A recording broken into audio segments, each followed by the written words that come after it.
All right. So for this particular video, I want to talk a little bit about the different aspects of the application.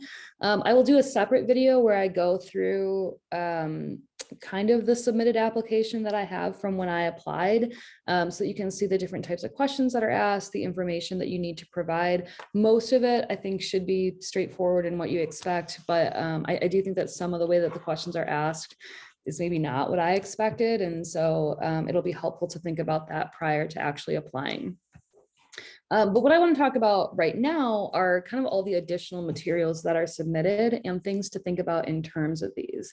Of course, throughout our preparation process and throughout this class, we are going to talk about each of these materials separately, and we'll talk about ways that I think that you can tailor them to the different sites, ways that you can really emphasize your strengths, etc. But I want to give you kind of a broad overview so that you have a sense of what these different materials are and what you're going to need. So the first one is your CV. This is maybe the one that's the most straightforward. Obviously, you're creating a CV where you want to pack everything in. You want to really demonstrate your strengths. We'll talk about both how to organize it, but also what types of things can go on there. The other really big thing that I think is talked about quite a bit are the 4 essays. So there are 4 different essays. Each one of them is only 500 words, which ends up being about 1 page single spaced. I would say 500 words is very short for some of these things. And that is one of the biggest challenges, is being able to be fairly concise and being able to kind of convey everything that you want. The first essay is kind of like, who are you? It's a very general prompt. I don't remember what it is specifically, but in general, it's asking you who you are. And this is probably the one where you have the most opportunity to be creative. I personally found this to be the most challenging essay. I think it's very difficult to figure out what you want to say in this essay to be a person and be a human, and not be overly professional or professionally emphasizing. But I think also to make sure that you are conveying the information that you really want the site to know. The second one is your theoretical orientation. So this is where you're talking about what your theoretical orientations are, and how you think about clients, how that shows up in your clinical work. The third one is your experience with multiculturalism. And so for this one, I think about your different professional experiences and the ways that you've engaged with diversity, equity, justice work. But also thinking about your own positionality and trying to fold all of that into one essay. And then your fourth one is really talking about your research interests or areas of research expertise. I believe that one actually might have a specific prompt where it asks you something more along the lines of your dissertation, but you're wanting to be able to convey both specifically and broadly what those research interests are. One of the other things that you are obviously going to write is a cover letter. So you will write a cover letter for every single site. I would say that my experience has been that most cover letters are 2 full pages, single spaced. You don't really want to go over that. And many sites, you probably want to use those full 2 pages. And we will talk about kind of the template that I used for sites and how I tried to make it easier to replicate for different sites, but also still making them unique. The next thing that you'll need is sort of letters of recommendation. APPIC has actually moved away from having actual letters of recommendation. Instead, you have recommenders, and they are sent a form to complete about you, which ultimately asks some of the same questions that a person would have previously addressed in a letter of recommendation, but it's intended to be easier. It's a fairly long list of questions, and I believe I have a copy of that that I can probably share as well to show you what some of those questions are. You also need transcripts. So these transcripts are from any form of graduate education. I don't think undergrad. I don't I don't feel confident in that, but certainly any graduate education. So both your PhD program, as well as if you have a terminal master's degree, you will need the transcripts from that as well. I would say that the transcript requesting process either goes really smoothly or you run into a ton of problems. So this is something where I recommend that people start that process as soon as possible, because ultimately you're actually asking for the transcripts to be sent to APPIC.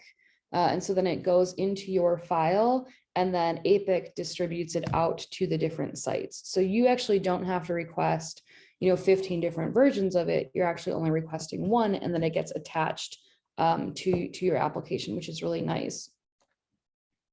The letters of recommendation, or the recommenders, is another thing that I recommend that you ask early, so it's not something that you're waiting for at the last minute. Certainly you will need your hours logs. You won't upload those, but you will need those in order to complete the application. There will be multiple questions about your hours. Again, we'll talk about that a little bit more when we get into the application process. And then in terms of other things that you might need to include with your application packet, this is where different sites might have different things. So the things I just talked about are all of these standard requirements for an application. Some sites may ask for an integrated assessment report example. Others might ask for other supplemental material. For example, I think that I had to submit an intake report for one of my sites, and I believe I also had to submit a case conceptualization for a different site. And so you'll want to pay attention in the APPIC directory. You want to look to see if they have any supplemental materials required, because if you're not submitting those, you have an incomplete application. So thinking about all these different materials, it's already quite a bit. One of the things that I think people maybe forget or don't pay as much attention to is that you really want your materials tailored to the specific type of site that you are applying to. Of course, cover letters, you're going to tailor to each site. And so I know I've had friends who have applied to, let's say, community mental health and VAs, and they have a maybe template that they use for VAs and one that they use for community mental health, and they're similar, but they're slightly different. And so thinking about that. However, you also can upload different versions of your essays. And that is something that I would probably think about doing for different sites. Your research essay, I don't know that it necessarily needs to be changed that much.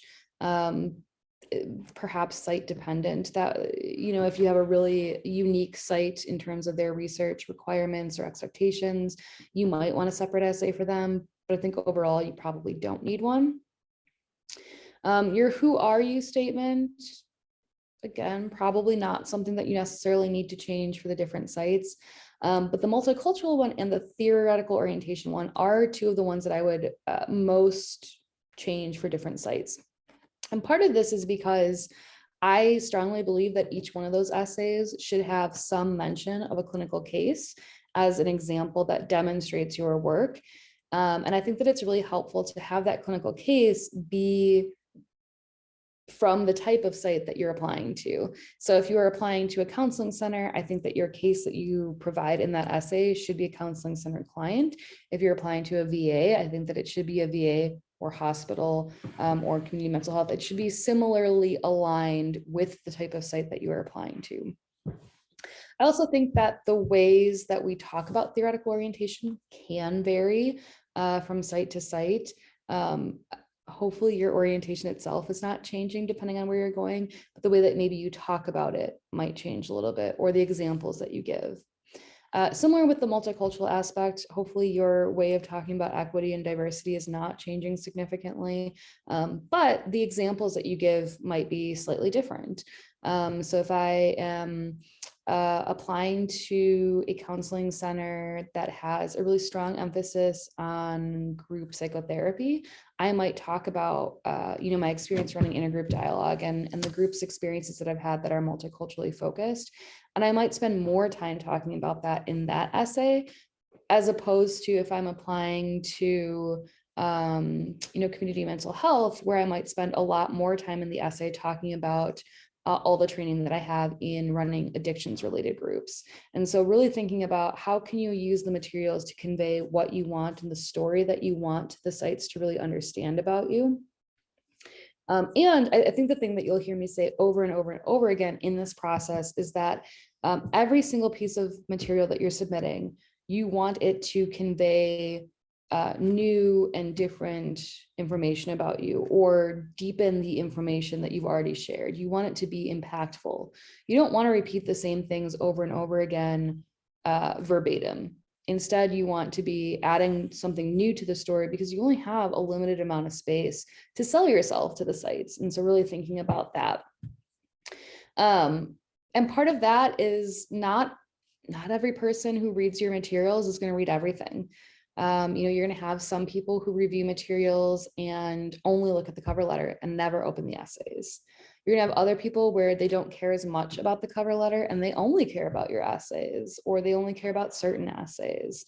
And because of that, you want to really be conveying highlights and strengths and things that make you unique kind of across the board, so that people do have that interest, or they do read your essay and they're like, oh, I actually want to read more about this person. I'm going to go read their cover letter now. I'm pulled in.